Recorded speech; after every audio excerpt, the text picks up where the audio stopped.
How many more times are you going to allow these politicians to screw you? You don't think for 1 second that when Target, Walmart, liquor stores, marijuana shops were allowed to stay open, but your gym, your restaurant had to close, you didn't think that was created by design?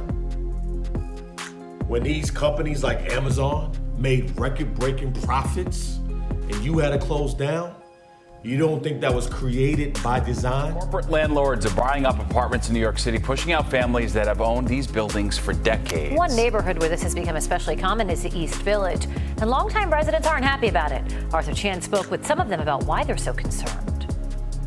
While the East Village is one of the trendiest neighborhoods, it's become part of a new trend some would prefer to skip. Corporations have been buying up chunks of the East Village. The most recent example, two connected buildings, 305 East 11th Street and 310 East 12th. A combined 89 units. Residents like Maria, who's lived here her whole life, tell us the corporate takeover threatens the long-standing close-knit community that has blossomed here. It's really just like heartbreaking. Everyone says hi to each other. Everyone knows each other. All of my hand-me-downs as a kid were from my neighbor downstairs. Then I gave them all to the kids down the hall. All of my babysitting jobs were from people in the building. The real estate corporation, Meadow Partners, bought the two buildings for $58 million, and they now own 430 units in total in just the East Village. The company says it is looking forward to modernizing the buildings and that the market rate units are renting below market value. With New York City in the middle of skyrocketing rents and soaring demand, those who live here tell us that tenants are being told their leases will not be renewed and they have to move out when their current lease runs out. This 5-year resident asked we maintain her privacy. We know it's already happening. People are being, forced out. There are families that with young children who've had to move, families with babies. There's also a sizable population of older residents in the building, many of whom have lived in the building for decades. According to Satish Nori of the housing justice group Just Fix, more and more corporations are becoming landlords, and that for the residents here, it may mean massive rent hikes or getting pushed out altogether. How many more clues do you need to wake up? You really need a smack in the face. I told you this already. People that know me, I've been speaking about this. They want the lawlessness in these major cities so there could be more state-controlled governments in that region. That's the plan. They want the middle class to leave, go somewhere else, go to Florida, go to Tennessee, wherever the business regulations is not crazy and where they could actually make money. They want you to go there. The major corporations are thriving. Now they're buying up real estate. They were already gonna do this. That's why they wanted New York to be closed, so the small businesses can leave and also go bankrupt. So the big corporations and their friends, the politicians, can buy back New York, California, Chicago. This was created by design. We go to Iraq. Some of my friends went there. We thought there was weapons of mass destruction. They got there, no weapons of mass destruction. In fact, 89% of landlords of buildings with 3 or more apartments are corporations. And so this means that these corporations are in the business of making money. If they can profit even 1% by pushing out a family who's been there for decades, they will do so. Some have said that when a company takes over a property like this, it's not always bad news, that a bigger company might have deeper pockets and be able to afford repairs that a private individual owner cannot afford. But residents here say that is not the scenario that's shaping up in their beloved building. What does that tell you?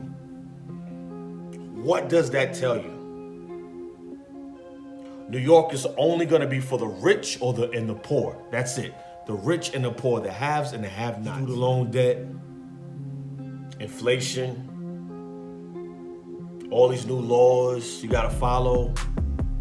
Can't have a gas car in 2035 in California. Only electric. Even though it's not sustainable. You don't think this was created by design? For control? Politicians are not affected. When we were shut down, they were still collecting a check. When they threw you $1,400 to last a year or 6 months, whatever they thought it was gonna last for. They're not in touch with reality. The Federal Reserve, a corporation. Who runs the country? The corporations. This virus came out of nowhere. All of a sudden, everything is shut down. But its origin, we don't have a lot of information on. We just know US politics and what we had to endure. Billions of dollars these pharmaceutical companies made, hand over fist. They pretty much, the politicians gave out hard-earned tax dollars and gave it to the pharmaceutical companies. And what happens? One of the politicians who's on a board of Pfizer was pushing the vaccine. Is this starting to add up? Now, I'm not saying I'm a conspiracy theorist. I'm not saying that this was what I think it was.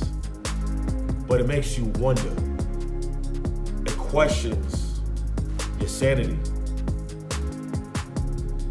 Could this all be a lie for more power and control?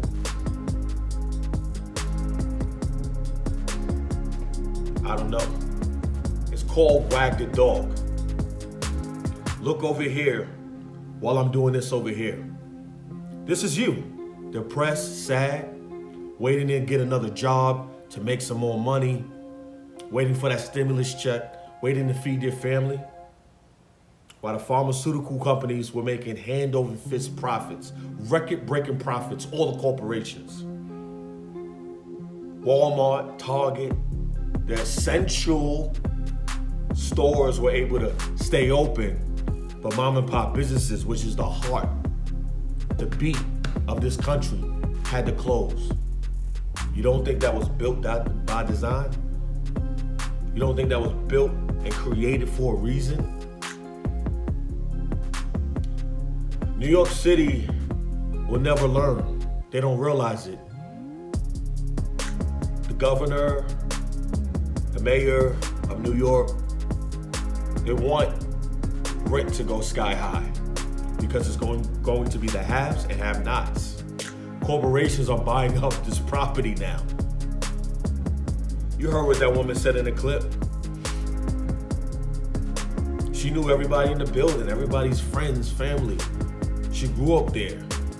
She's been there for years. But these greedy corporations don't care. Hand over fist, they're buying up the real estate. Once they own the real estate, once they own the food supply, the water, all of that, we no longer have control. It's no longer a democracy. And if you think for once that a Democrat and a Republican cares about you, you're wrong. Politicians don't care about you. Now, in essence, in order to get popularity, in order to be the runner-up, some of these people have to disguise themselves as Democrats and Republicans. But they truly are. Some of them are for the people. But they know what they're up against because the independent can't win. So they have to say, I'm Democrat or Republican. And some of them are truly for the people. And you know who I'm talking about. So, midterms coming up. It's going to be very important. Do your homework. Time is ticking. It's easier to fool someone than convince them that they have been fooled. Mark Twain. Peace.